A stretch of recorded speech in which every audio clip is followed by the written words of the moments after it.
a organisé un atelier de réflexion sur les risques de la tuberculose en milieu universitaire. On a convié les étudiants à une réflexion eux-mêmes sur les actes concrets qu'on doit poser pour l'éradication de la tuberculose au niveau de l'université. Donc comme c'est les acteurs, les principaux acteurs concernés, donc eux-mêmes ils peuvent réfléchir concrètement sur ce qu'on doit faire pour l'éradication de cette maladie-là qui sévit à l'université. Mieux vaut prévenir que guérir, c'est du moins l'avis du président de l'EMAD. Combien d'argent on investit pour les tuberculeux? On pouvait investir cet argent-là pour créer des emplois, pour créer des entreprises, pour former davantage nos enfants, nos étudiants, nos élèves, etc. Donc on peut considérer que c'est de l'argent perdu. Puisqu'il nous suffit tout simplement, en ce qui concerne le paludisme, d'accepter de dormir sous moustiquaires imprégnés, de détruire les gîtes larvaires. C'est des réflexes élémentaires. Pour le sida, accepter la protection, faire attention, etc. et tout. Pour la tuberculose, quand on tousse pendant 15 jours, vous l'avez appris, vous savez mieux que moi, donc allez voir un médecin, se soigner rapidement. Pour leur part, les étudiants ont promis d'accompagner l'EMAD dans cette campagne de lutte contre la tuberculose. Nous vous disons aussi que nous sommes prêts. Nous sommes vos partenaires et aussi nous serons des partenaires de qualité. Aussi donc la disponibilité elle est là. Si vous avez des engagements, puisque donc les représentants de chaque des amicales sont là, ils ont donné donc leur mot d'engagement. Donc nous allons servir le Sénégal et le Sénégal nous appartient nous tous. Des études ont aussi montré que la tuberculose touche essentiellement la tranche d'âge active de la population entre 15 et 49 ans. La maladie serait favorisée par les conditions socio-économiques précaires, la promiscuité, le stress entre autres. L'Association des femmes de l'Agence de régulation des télécommunications et des postes organise une grande caravane de sensibilisation pour parler du cancer des femmes et des enfants. Ses membres ont sillonné les rues de Dakar et distribué des plaquettes pour informer sur cette maladie. C'est pour mieux sensibiliser les populations sur les ravages que fait le cancer dans notre pays et de pousser les populations à changer de comportement. Claire Diop. Au-delà d'un engagement professionnel, un engagement social, depuis la création de leur association, les femmes de la RTP s'investissent pour une meilleure santé des couches les plus vulnérables, que sont les femmes et les enfants. Ainsi, des actions concrètes et une large campagne de sensibilisation et de prévention contre le cancer sont menées dans les quartiers de Dakar. Cette semaine, nous l'avons consacrée à la prévention et à la lutte contre le cancer. Nous avons commencé par aller visiter les enfants malades de l'hôpital Dantec, les enfants atteints de cancer. Nous leur avons fait un don important en matériel et dans les produits de traitement adjuvants.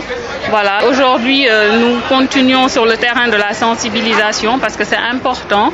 Il faut que les gens connaissent les risques qu'ils encourent, sachent comment éviter le cancer, contrôler un peu les comportements à risque.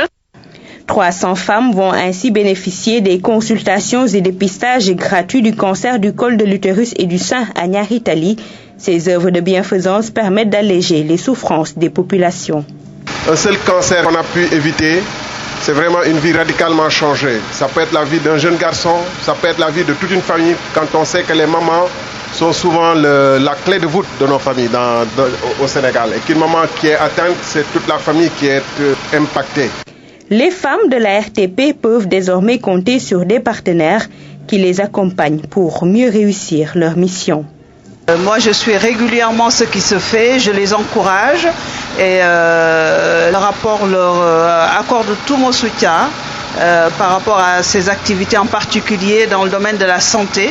On essaie d'apprendre de bons process aux gens, des bonnes habitudes. Aujourd'hui, tout ce qui est recommandations pour éviter le cancer. Voilà, tout ce qui est lutte contre le tabac, aujourd'hui éviter le tabac, faire du sport et manger 5 fruits et légumes par jour. Donc c'est des conseils, c'est un peu la prévention primaire. L'association des femmes de la RTP compte inscrire ces activités dans la durée et ainsi tout mettre en œuvre pour prévenir le cancer, surtout chez les femmes et les enfants. La coopération turque a offert 10 ambulances au Niger, au Sénégal, au Burkina Faso et à la Guinée-Bissau. L'objectif est d'accompagner les pays de la sous-région dans la prise en charge de la santé des populations. Ce don entre dans le cadre du programme humanitaire et d'assistance, la TICA, la coopération internationale turque pour le développement, Omar Bald. 10 ambulances médicalisées estimées à 370 millions de francs CFA pour 4 pays de l'Afrique de l'Ouest. Par ce geste, la coopération turque pour le développement veut accompagner le Sénégal, le Niger, la Guinée-Bissau et le Burkina Faso dans la prise en charge de la santé des populations. Dans ce cadre-là, le président général de l'ATICA a décidé de distribuer ces ambulances et peut-être que ce geste va développer des relations bilatérales. En Afrique, le problème, la santé, c'est toujours le problématique. Dans ces pays, l'accès aux services de santé est toujours un problème. Pour les bénéficiaires, cet appui vient à son heure. Pour la première fois que nous recevons le don des ambulances médicalisées d'un pays. Il est extrêmement important, vous savez, dans nos pays de la sous-région, dans tous nos pays de la sous-région, les villages sont reculés, ils ne sont pas très proches des centres médicaux. Donc ces ambulances vont permettre d'effectuer des évacuations, notamment les femmes en grossesse ou d'autres malades. De son côté, le Sénégal magnifie la vitalité, la qualité et le caractère exemplaire de la coopération turque. Pour le ministère des Affaires étrangères, ce don va soulager les populations. C'est un don qui permettra d'accroître les capacités de nos structures sanitaires en renforçant leur parc en ambulance. Et dans ce contexte, surtout d'hivernage, dans ce contexte également de multiplication des maladies et autres, il me semble que c'est un ballon d'oxygène qu'on peut apporter à nos structures sanitaires. Et c'est la raison pour laquelle il faut s'en féliciter, parce que c'est un don qui va directement aux populations. L'amélioration du secteur sanitaire dans les pays émergents est un élément clé pour lutter contre la pauvreté, un credo pour la coopération turque. Première sortie pour le nouveau directeur général de l'ANRAC, l'Agence nationale pour la relance des activités en Casamance. Elle coïncide cette année avec les cérémonies d'initiation dans 3 villages des départements d'Oussouye et de Bignona. L'État a apporté son soutien matériel et financier, nous dit Aminata Angélique Manga. Historiquement,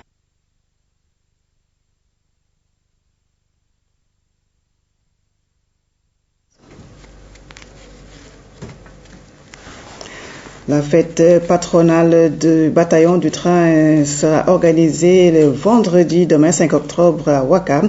Cette cérémonie fait partie des grands moments du commandement de service. Le thème cette année est hommage aux anciens, focus sur le bataillon du train. Le reportage est signé Mohamedou Moustapha Silla. Historiquement, arme de soutien logistique, le bataillon du train est une force de réserve générale.